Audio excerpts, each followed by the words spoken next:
प्रदेश कांग्रेस संचार विभाग के अध्यक्ष सुशील आनंद शुक्ला ने दावा किया है कि दूसरे चरण के त्रिस्तरीय पंचायत चुनाव में कांग्रेस को भाजपा पर बढ़त मिली है। जिला पंचायतों में 138 में से 89, जनपद पंचायतों में 899 में से 548 और सरपंचों के 3774 में से 2780 सीटों पर कांग्रेस समर्थित प्रत्याशी विजयी हुए। पहले और दूसरे चरण को मिलाकर 287 जिला पंचायतों में 167, 1810 जनपद पंचायतों में 1148 और 6385 सरपंच सीटों में 4880 पर कांग्रेस को जीत मिली। शुक्ला ने कहा कि प्रदेश की ग्रामीण जनता ने भाजपा को नकार दिया है और ये जनादेश भाजपा सरकार के खिलाफ है। पहले चरण के समान ही दूसरे चरण के त्रिस्तरीय पंचायत चुनाव में भी कांग्रेस पार्टी को बम्पर बढ़त मिली है। जिला पंचायतों के 138 क्षेत्रों में से कांग्रेस समर्थित 89 सदस्य चुनाव जीतकर आए हैं। इसके अलावा जनपद सदस्यों के जो दूसरे चरण में 899 सदस्यों के चुनाव हुए, उसमें भी कांग्रेस के 548 सदस्य चुनाव जीतकर आए हैं। इसी प्रकार दूसरे चरण में कुल 3774 स्थान पर सरपंचों के चुनाव हुए हैं, जहां पर भी 2780 कांग्रेस समर्थित सरपंच चुनाव जीतकर आए हैं। इस प्रकार दूसरे चरण में भी कांग्रेस पार्टी को भारतीय जनता पार्टी से ज़्यादा बढ़त मिली है। पहले चरण और दूसरे चरण को मिलाकर कुल 287 जिला पंचायत क्षेत्रों में से कांग्रेस के कुल 167 सदस्य चुनाव जीतकर आए हैं। जनपद पंचायतों के 1810 में से 1148 कांग्रेस के चुनाव जीतकर आए हैं। सरपंचों के 6385 क्षेत्रों में से 4880 कांग्रेस समर्थित चुनाव जीतकर आए हैं। तो भारतीय जनता पार्टी का दावा भ्रामक, गलत, झूठा है। गांव की जनता जो कि प्रदेश की आबादी की 70% से अधिक है, उसने भारतीय जनता पार्टी को नकार दिया है। कांग्रेस को दोनों चरण में स्पष्ट बहुमत मिला है। छत्तीसगढ़ की त्रिस्तरीय पंचायत चुनाव के दूसरे चरण में भाजपा ने जिला पंचायत में 127 में से 97 सीटों पर जीत का दावा किया है। भाजपा के त्रिस्तरीय पंचायत चुनाव संयोजक सौरभ सिंह ने कहा कि पंच, सरपंच और जनपद पंचायत में 80% भाजपा कार्यकर्ता जीत कर आए हैं। उन्होंने ये भी कहा कि भाजपा को जनता का अपार समर्थन मिल रहा है और तीसरे चरण में भी भाजपा समर्थित प्रत्याशियों की जीत होगी। पंचायत के दूसरे चरण के चुनाव के परिणाम आए हैं और भारतीय जनता पार्टी को पहले चरण से भी ज़्यादा बेहतर जनता का समर्थन दूसरे चरण में मिला है। 127 जिला पंचायत की सीटों के लिए इस चरण में परिणाम आए हैं, जिसमें से 123 परिणाम अभी प्राप्त हुए हैं। उसमें 97 क्षेत्रों में भारतीय जनता पार्टी के अधिकृत प्रत्याशी चुनाव जीते हैं। कुल मिलाकर लगभग 80% जो जिला पंचायत की सीटें हैं, उन सीटों को हम जीते हैं।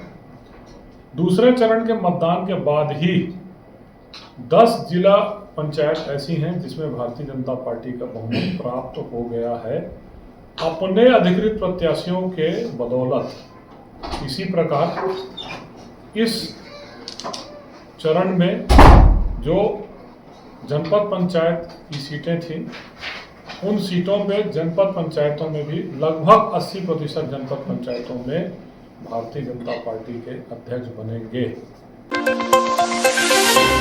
छत्तीसगढ़ में देवेंद्र यादव की जमानत पर विपक्ष और भाजपा के नेताओं के बीच विवाद गहराया है। उप मुख्यमंत्री अरुण साव ने कांग्रेस को चेतावनी दी है कि उन्हें इस मामले का गहन अध्ययन करना चाहिए। उन्होंने ये कहा कि देवेंद्र यादव को जमानत पर छोड़ा गया है, लेकिन उन पर लगे आरोप अभी उच्च न्यायालय में हैं। भाजपा ने कांग्रेस पर जमानत को लेकर गलत संदेश फैलाने का आरोप लगाया।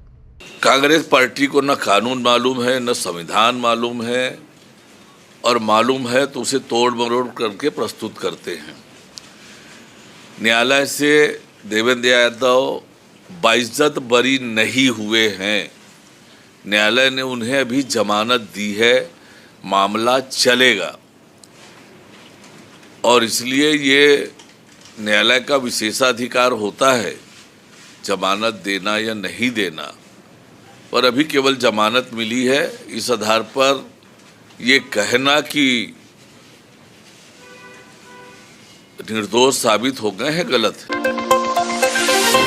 छत्तीसगढ़ के मुख्यमंत्री विष्णुदेव साय ने आज अपना 61वां जन्मदिन मनाया। इस खास अवसर पर वे अपने गृहग्राम बगिया जशपुर के लिए रवाना हुए।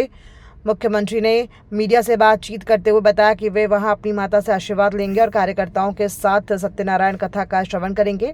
मुख्यमंत्री साथ में स्कूली बच्चों के साथ जन्मदिन मनाने का निर्णय लिया है और बच्चों के लिए न्योता भोज का आयोजन भी किया गया है।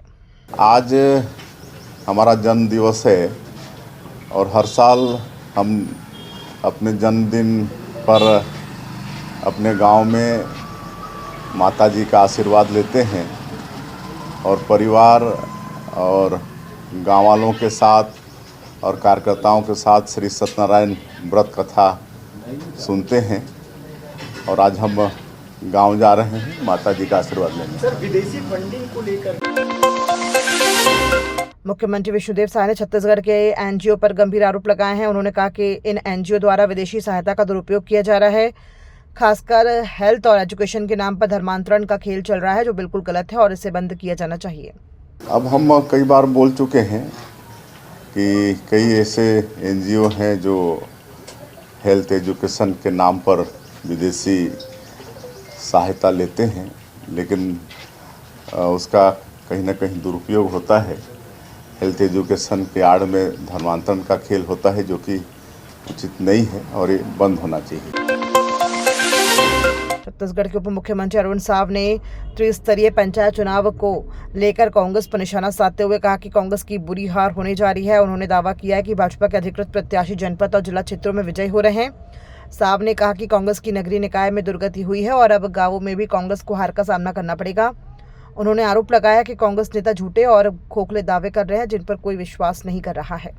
कांग्रेस पार्टी के दावे बार बार आप लोगों ने देखे हैं और दलीय आधार पर न होने का वो लाभ लेने की कोशिश कर रहे हैं, पर कांग्रेस के इन दावों की पोल आने वाले समय में अपने आप खुल जाएगी। वास्तविकता ये है कि अधिकांश जनपद क्षेत्रों में, जिला पंचायत क्षेत्रों में भारतीय जनता पार्टी के द्वारा अधिकृत घोषित किए गए प्रत्याशी भारतीय जनता पार्टी के कार्यकर्ता इस चुनाव में जीते हैं। कांग्रेस पार्टी नगरीय निकाय चुनावों में उनकी जो दुर्दशा हुई है उस पर गौर करे। शहरों में इतनी दुर्दशा हुई है, गांवों में भी उनकी दुर्दशा इसी तरह से होना निश्चित है और कोई कारण बताकर, कोई बहाना बनाकर यदि वो दावे करते हैं तो वो बिल्कुल खोखले।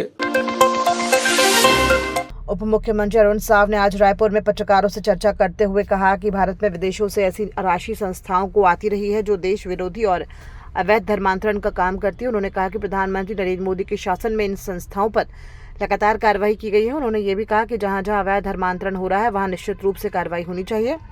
समाज और देश विरोधी गतिविधियों के खिलाफ कड़ी कार्रवाई की आवश्यकता है ताकि इन गतिविधियों पर पूरी तरह से अंकुश लगाया जा सके।